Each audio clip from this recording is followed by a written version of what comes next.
Babylon அல்லவா என்று சொன்னார்.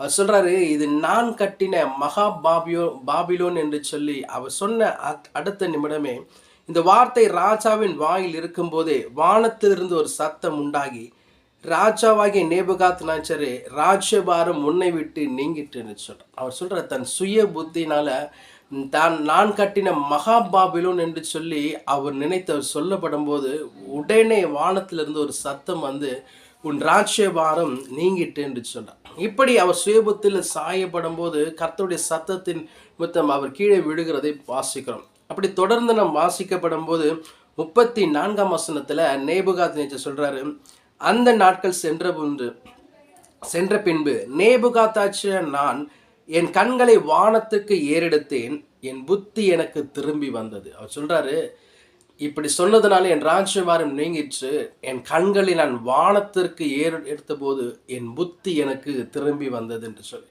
அப்பொழுது நான் உன்னதமானவரை ஸ்தோத்தரித்து, அந்த புத்தி வரப்படும் போது அவர் செய்த காரியம் உன்னதமானவரை ஸ்தோத்தரித்து என்றென்றைக்கும் ஜீவித்திருக்கிறவரை புகழ்ந்து மகிமைப்படுத்தினேன். அவருடைய கர்த்தத்துவமே நித்திய கர்த்தத்துவம், அவருடைய ராஜ்யமே தலைமுறை தலைமுறையாக நிற்கும் என்று சொன்னார். அவருடைய புத்தி சுய புத்தியில் சாயப்படும் போது அவர் ராஜ்யபாரம் நீங்கிச்சு.